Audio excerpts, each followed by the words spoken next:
Supreme court में 63A की जो इंटरप्रिटेशन है उससे मुतालिक हेयरिंग हुई और उसे कल तक मुलतवी कर दिया गया है। इस दौरान हमने देखा कि चीफ जस्टिस काजी फायज ईसा ने बेंच की तश्कील के हवाले से जो PTI का एक ऑब्जेक्शन था उसे मुस्तरद कर दिया और साथ ही साथ इस दौरान हमने देखा कि बाहर एहतजाज भी होता रहा सुप्रीम कोर्ट के बाहर और कुछ हमने अदालती माहौल भी आज गर्म होते हुए देखा जब PTI के एक वकील और साथ ही साथ जो चीफ जस्टिस हैं उनके दौरान एक मुकालमा हुआ, वहाँ पे भी गर्मा गर्मी हुई। ये सारे मामला देख रहे हैं हम अपनी जगह पर हैं, लेकिन ये जो बेंच की तश्कील पर जो एतराज़ है इसकी कानूनी और आइनी हैसियत क्या है, सोली ये सवाल मैं लेकर जाऊंगी हमाद आपकी जानिब और फिर हम दूसरा मामला है उस पर बात करेंगे। हमाद ये इसकी जो बात की जा रही है इसकी फॉर्मेशन पे ख़ास तौर पे जो बेंच बना है उस पर PTI को भी एतराज़ है, काफ़ी वकील इस पर एहतजाज करते रहे, वो एक सामने मामला है और फिर जिस तरह से चीफ जस्टिस ने इस मामले को एड्रेस किया उसको किस तरह से देख रहे हैं, कुछ जजेस को भी इस मामले से हम देख रहे हैं कि उस पर भी एक पोलराइजेशन पाई जा रही है।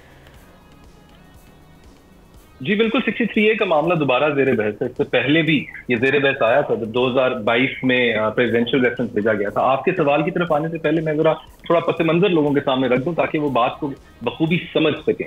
मैं आपके नाज़रीन को उस वक्त भी जो प्रोसीजर अपनाया गया था, ये मैं आपके नाज़रीन को बताता चलूं, वो भी बड़ा गौर तलब था जब ये प्रेसिडेंशियल रेफरेंस आया था। और इस वक्त भी जो प्रोसीजर अपनाया जा रहा है उस पर जो सवालात उठाए जा रहे हैं वो तमाम के तमाम जवाब तलब सवालात हैं, उनके ऊपर गौर व फिक्र जरूर होना चाहिए। सबसे पहली बात तो मैं ये आपके सामने रखूंगा कि एक चीज तो ये याद रखनी चाहिए कि ना सिर्फ प्रेसिडेंशियल रेफरेंस आया था उस जमाने में 2022 में इस इशू के ऊपर, बल्कि 2 कॉन्स्टिट्यूशनल पिटिशन भी आई थी। अब यहाँ पर ये फर्क समझिए कि प्रेसिडेंशियल रेफरेंस आपके नाज़रीन के लिए बता दूं कि वो ये सदर का इस्तेहकाक होता है, वो किसी इशू पे भी चाहे तो सुप्रीम कोर्ट से मदद तलब कर सकता है, उनसे रहनुमाई ले सकता है, मशवरा मांग सकता है। मगर इस प्रेसिडेंशियल रेफरेंस के नतीजे में जो ओपिनियन दी जाती है उसकी कानूनी हैसियत सरासर मुख्तलिफ होती है कॉन्स्टिट्यूशनल पिटिशन में आने वाले फैसलों की निस्बत। सबसे बड़ा फर्क इसके अंदर ये रखा जाता है कि जैसे नाम से जाहिर है कि प्रेसिडेंशियल रेफरेंस के जवाब में सुप्रीम कोर्ट एडवाइजरी जुरिस्डिक्शन में ओपिनियन देती है, यानी कि राय देती है, हुक्म नहीं देती।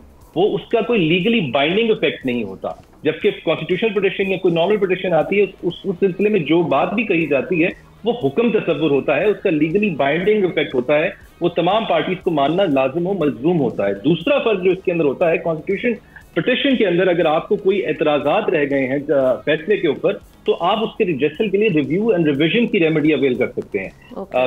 इस प्रेसिडेंशियल रेफरेंस में ऐसी कोई रिव्यू एंड रिविजन की पिटिशन होती नहीं है। अब दिलचस्प अमर यह है कि उस वक्त सुप्रीम कोर्ट ने इस प्रेसिडेंशियल रेफरेंस को और उन दोनों कॉन्स्टिट्यूशनल पिटिशंस को क्लब कर दिया था। अब उससे हुआ यह है कि आज की जो प्रोसीडिंग सामने आ रही है उसके ऊपर सबसे बड़ा सवाल तो ये उठता है कि क्या आज रिव्यू में सुप्रीम कोर्ट उस प्रेसिडेंशियल रेफरेंस में जो एडवाइजरी जुरिस्डिक्शन इस्तेमाल करते हुए उस वक्त की सुप्रीम कोर्ट ने ओपिनियन दी थी, क्या उसको भी रिव्यू कर रही है? अगर रिव्यू कर रही है तो किस शिक के तहत कर रही है, किस आइन के तहत, किस कानून के तहत कर रही है?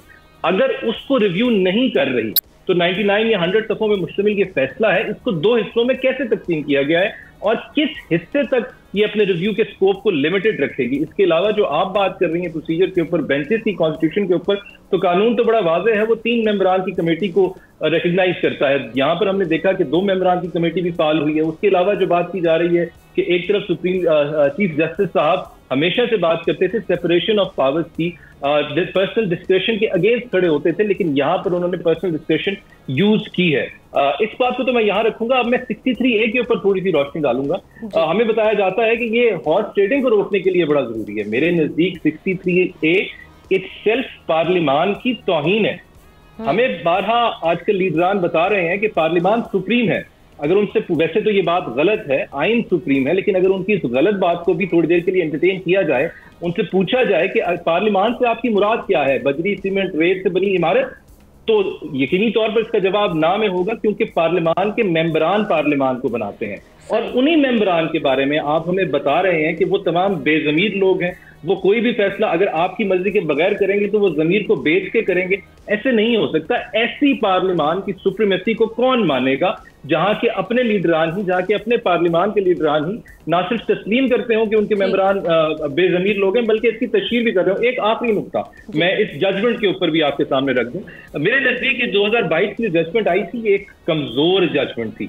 आइन की तशरीह का एक बेसिक असूल है कि इस तरीके से करना है कि बाकी शिकें जो है वो एक्टिव रहे, रिडंडेंट ना हो जाए। अगर इस तशरीह को नहीं, रिडंडेंट ना हो, अब हम समथिंग एल्स, इस तशरीह को अगर मान लिया जाए कि वोट काउंट नहीं होगा, तो जो वोटिंग की एक्सरसाइज आइन में दी गई है उसकी जरूरत क्या रहती है?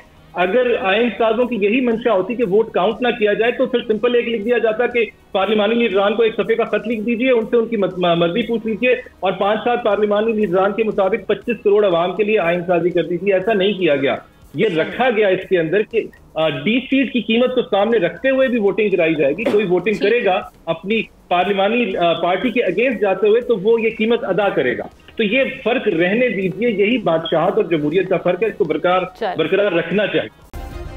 सब्सक्राइब करें और बेल दबाएं ताकि कोई खबर रह न जाए।